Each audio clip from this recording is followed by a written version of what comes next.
Hi, ಎಲ್ರಿಗೂ Indian palette ಚಾನಲ್ಗೆ ಸ್ವಾಗತ. ನಾನಿವತ್ತು ಮೆಂತ್ಯದ ಹಿಟ್ಟು ಮಾಡೋದು ತೋರಿಸ್ತಾ ಇದ್ದೀನಿ. ಅದಕ್ಕೆ ಏನೇನು ಪದಾರ್ಥಗಳು ಬೇಕಂತ ಒಮ್ಮೆ ನೋಡೋಣ. ಉದ್ದಿನಬೇಳೆ, ಕಡಲೆಬೇಳೆ, ತೊಗರಿಬೇಳೆ, ಹೆಸರುಬೇಳೆ, ಗೋಧಿ, ಅಕ್ಕಿ, ಜೀರಿಗೆ, ಮೆಣಸು, ಧನಿಯಾ, ಅರಿಶಿಣದ ಕೊಂಬು, ಮೆಂತ್ಯ, ಹಾಗೆ ಶುಂಠಿ ಪುಡಿ. ಮೆಂತ್ಯದ ಹಿಟ್ಟು ಮಾಡೋಕ್ಕೆ ನಾನು ಮೊದಲಿಗೆ ಕಡಲೆಬೇಳೆ ಹಾಕೋತಾ ಇದ್ದೀನಿ. ನಾನು ಕಡಲೆಬೇಳೆ, ಉದ್ದಿನಬೇಳೆ, ತೊಗರಿಬೇಳೆ, ಹೆಸರುಬೇಳೆ, ಅಕ್ಕಿ, ಗೋಧಿ ಎಲ್ಲ ಒಂದೇ ಸಮ ಪ್ರಮಾಣದಲ್ಲಿ ತೊಗೋಬೇಕು. ಇದಕ್ಕೆ ನಾನು ಒಂದೇ ಸಮ ಪ್ರಮಾಣದಲ್ಲಿ ತೊಗೊಂಡಿದ್ದೀನಿ.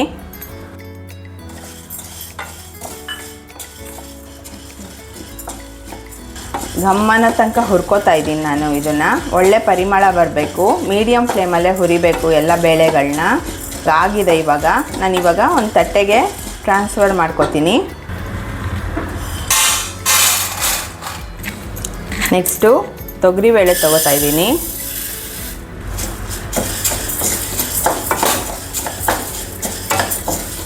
ಈಗ ತೊಗರಿಬೇಳೆನ ಹುರ್ಕೊಂಡಿದ್ದೀನಿ. ಇದನ್ನು ಇವಾಗ ಈ ತಟ್ಟೆಗೆ ಹಾಕೋತೀನಿ. ಇವಾಗ ನೆಕ್ಸ್ಟು ಹೆಸರುಬೇಳೆ ಹಾಕೋತಾ ಇದ್ದೀನಿ. ಮೀಡಿಯಮ್ ಫ್ಲೇಮಲ್ಲಿ ಹುರಿದ್ರೆ ಏನು ಸೀದು ಹೋಗಲ್ಲ, ಇಲ್ಲಾಂದರೆ ಬೇಗ ಸೀದು ಹೋಗುತ್ತೆ ಬೇಳೆಗಳೆಲ್ಲ. ಹಾಗಾಗಿ ಮೀಡಿಯಮ್ ಫ್ಲೇಮಲ್ಲೇ ಹುರಿಬೇಕು.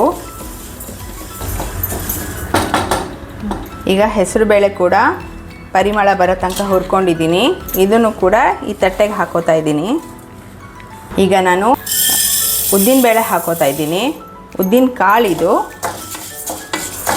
ಉದ್ದಿನಬೇಳೆ ಅಥವಾ ಉದ್ದಿನ ಕಾಳು ಎರಡು ಯಾವ್ದು ಬೇಕಾದ್ರೂ ತೊಗೋಬೋದು.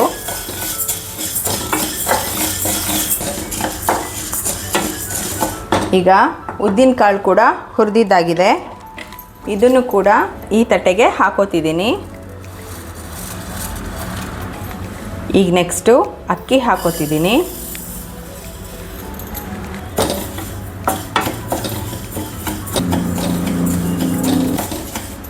ಈಗ ಅಕ್ಕಿ ಕೂಡ ಹುರ್ಕೊಂಡಾಗಿದೆ. ಇದನ್ನು ಕೂಡ ನಾನು ತಟ್ಟೆಗೆ ಹಾಕೋತಾ ಇದ್ದೀನಿ. ನೆಕ್ಸ್ಟು ಗೋಧಿ ತೊಗೋತಾ ಇದ್ದೀನಿ. ಗೋಧಿ ಹುರ್ಕೋತೀನಿ. ಈಗ ಗೋಧಿ ಇಲ್ಲ ಅಂದರೆ ಉಪ್ಪಿಟ್ಟಿನ ರವೆ ಬರುತ್ತಲ್ಲ, ಮೀಡಿಯಮ್ ರವೆ, ಅದು ತೊಗೋತಾರೆ. ಇಲ್ಲಾಂದರೆ ಗೋಧಿ ಹಿಟ್ಟಿರುತ್ತಲ್ಲ, ಅದನ್ನು ಬೇಕಾದ್ರೂ ಹಾಕೋತಾರೆ. ಆದರೆ ಈ ಥರ ಗೋಧಿ ಹುರಿದು ಮಾಡ್ತೀವಲ್ಲ, ಅದು ರುಚಿ ಜಾಸ್ತಿ. ಇವಾಗ ಗೋಧಿ ಕೂಡ ಹುರ್ಕೊಂಡಾಗಿದೆ. ಇದನ್ನು ಇವಾಗ ಈ ತಟ್ಟೆಗೆ ಹಾಕೋತಾ ಇದ್ದೀನಿ ನೋಡಿ. ಇವಾಗ ನೆಕ್ಸ್ಟು 1.5 ಟೇಬಲ್ ಸ್ಪೂನಷ್ಟು ಮೆಂತ್ಯ ಹಾಕೋತಿದ್ದೀನಿ. ಮೆಂತ್ಯ ಪ್ರಮಾಣ ಸ್ವಲ್ಪನೇ.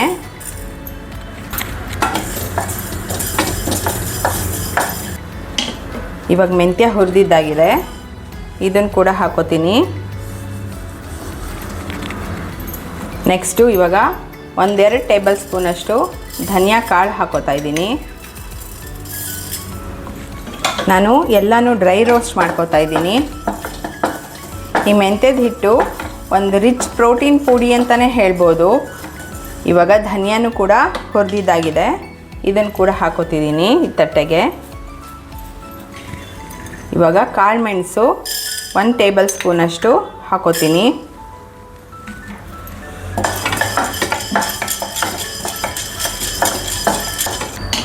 ಈಗ ಮೆಣಸು ಕೂಡ ಹುರಿದಿದ್ದಾಗಿದೆ.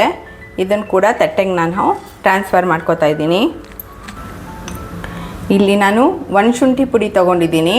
ಇದನ್ನು ನಾನು 1 ಟೇಬಲ್ ಸ್ಪೂನಷ್ಟು ಮಾತ್ರ ಹಾಕೋತಾ ಇದ್ದೀನಿ, ಜಾಸ್ತಿ ಬೇಡ.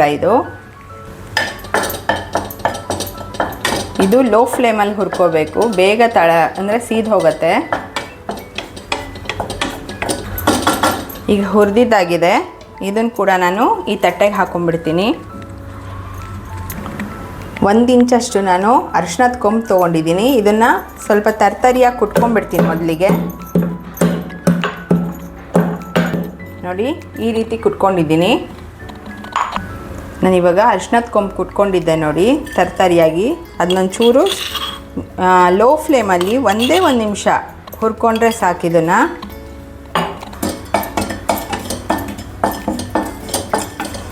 ಇವಾಗ ಅರಿಶಿನದ ಕೊಂಬು ಕೂಡ ಹುರ್ಕೊಂಡಿದ್ದಾಗಿದೆ, ಘಮ್ ಅಂತ ಪರಿಮಳ ಬರ್ತಿದೆ. ಇವಾಗ ನಾನು ಇದನ್ನು ಕೂಡ ಈ ತಟ್ಟೆಗೆ ಹಾಕ್ಕೊಳ್ತೀನಿ.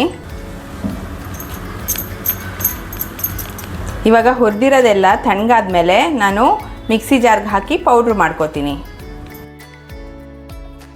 ಈಗ ಹುರಿದಿದ್ದೆಲ್ಲ ತಣ್ಣಗಾಗಿದೆ. ನಾನಿವಾಗ ನೀಟಾಗಿ ಒಂದು ಸಲ ಮಿಕ್ಸ್ ಮಾಡ್ಕೊಂಡ್ಬಿಡ್ತೀನಿ. ಮಿಕ್ಸ್ ಮಾಡ್ಕೊಂಡು ನಾನು ಪೌಡ್ರ್ ಮಾಡ್ಕೋತೀನಿ. ಇಲ್ಲಿ ನಾನು ಉಪ್ಪು ಹಾಕ್ಕೊಂಡಿಲ್ಲ. ನಾವು ಅಂದರೆ ಬಿಸಿ ಅನ್ನಕ್ಕೆ ತುಪ್ಪದ ಜೊತೆ ಹಾಕ್ಕೊಂಡು ಕಲಿಸ್ಕೋತೀವಲ್ಲ, ಆವಾಗ ಉಪ್ಪು ಮಿಕ್ಸ್ ಮಾಡ್ಕೋಬೇಕು. ಉಪ್ಪು ಹಾಕಿಟ್ಬಿಟ್ರೆ ನೀರಾಗೋಗುತ್ತೆ ಪೌಡರು, ತುಂಬ ದಿನ ಇಡೋಕ್ಕಾಗಲ್ಲ. ಅದಕ್ಕೋಸ್ಕರ ನಾನು ಇಲ್ಲಿ ಉಪ್ಪು ಹಾಕೋತಾ ಇಲ್ಲ. ಇವಾಗ ಮಿಕ್ಸ್ ಆಗಿದೆ. ನಾನು ಜಾರ್ಗೆ ನಾನಿವಾಗ ಹಾಕೋತಾ ಇದ್ದೀನಿ.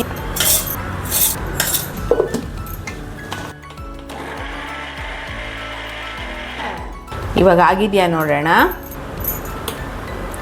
ಈ ರೀತಿ ನೋಡಿ, ನೈಸ್ಗಾಗಿರ್ಬೇಕು ಪೌಡರು. ಈ ರೀತಿ ಆಗಿದೆ. ಇದನ್ನ ಇವಾಗ ಒಂದು ಬಟ್ಲಿಗೆ ಹಾಕೋತಾ ಇದ್ದೀನಿ ನೋಡಿ.